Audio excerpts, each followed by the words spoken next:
Hello and welcome to the Chesterfield Murphys. This is a new weekly show where we will provide you with the latest news and release dates for upcoming movies, TV shows, video games, DVDs, and Blu-rays. So we will have various segments to cover all these, so let's get right to the first one, Front Page Flicks. Anticipation is building as the Avengers movie is only 2 weeks away. Director Joss Whedon has created what looks to be the most epic superhero film to date, starring Robert Downey Jr., Chris Evans, Chris Hemsworth, Mark Ruffalo, Scarlett Johansson, Jeremy Renner, Tom Hiddleston, and Samuel L. Jackson.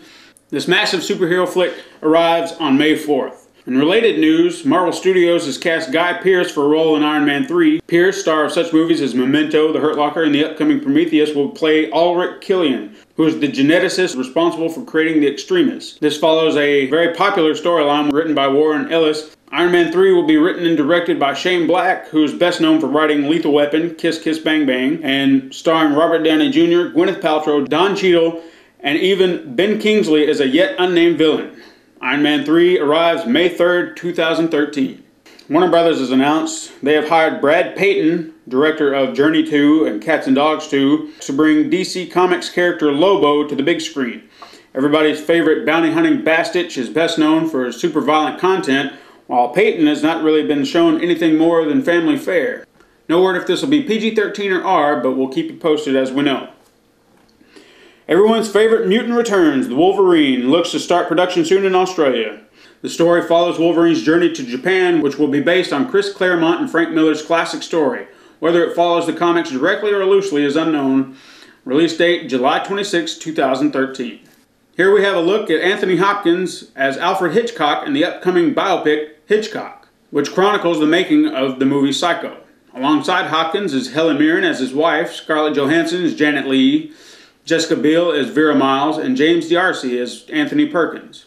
Toni Collette, Ralph Macchio, Kurtwood Smith, Danny Huston, and Michael Wincott round out a stellar cast for what sounds like an interesting film to be released sometime in 2013. And Lionsgate has announced Francis Lawrence will take the reins from Gary Ross to direct Catching Fire, the sequel to the super hit Hunger Games. The studio is looking to start production in August to hit a 2013 release date. Now, on to the small screen scoop.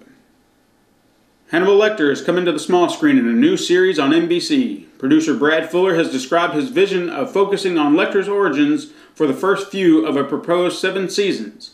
The timeline would set the events before Red Dragon and have him work alongside FBI agent Will Graham solving crimes before any of Hannibal's true villainy comes to light.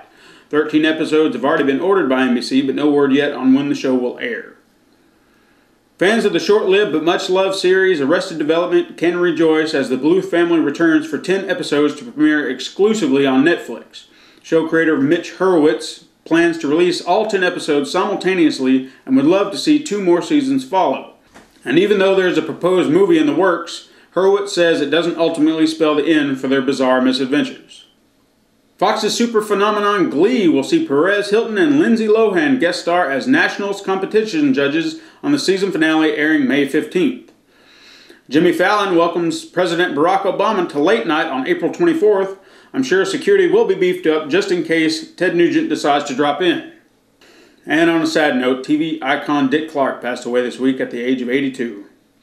America's oldest teenager, as it came to be known, suffered a massive heart attack following a procedure on Wednesday. Even popular with shows like American Bandstand and TV's bloopers and practical jokes, he'll be most remembered for being there with us to ring in the last 40 New Years on New Year's Rockin' Eve.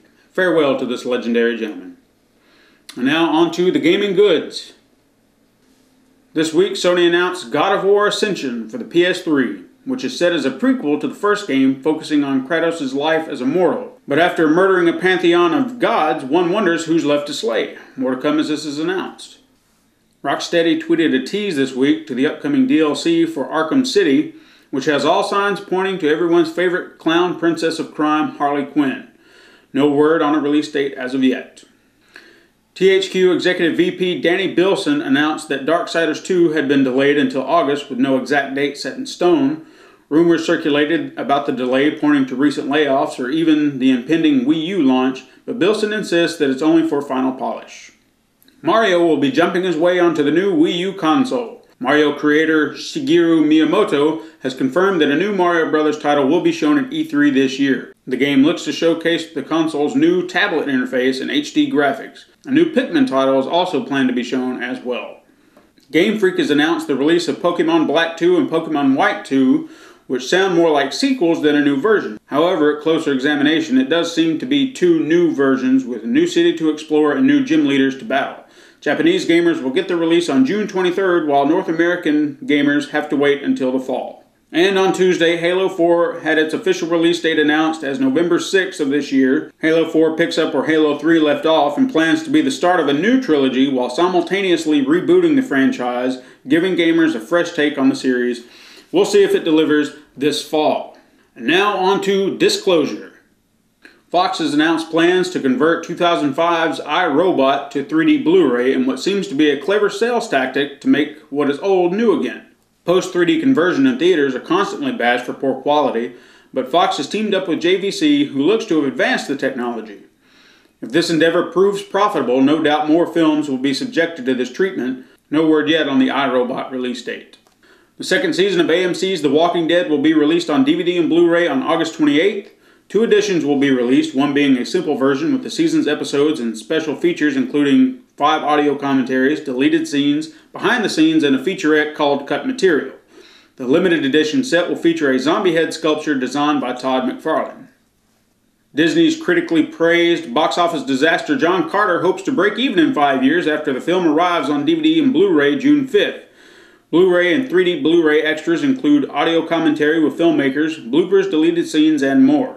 And the Jonah Hill Channing Tatum film version of 21 Jump Street hops its way onto DVD and Blu-ray on June 26th. No special features have been announced yet, but here's hoping for a few more laughs. Releasing on April 24th is the Mark Wahlberg action flick Contraband, Halle Berry's shark thriller Dark Tide, Cinema Verite starring Diane Lane and Tim Robbins, and the ABC miniseries Titanic. New to Blu-ray this week, Tinker Tailor Soldier Spy starring Alec Guinness, the 1967 Academy Award winner Camelot starring Richard Harris, and Shogun Assassin, a 5-film collector set.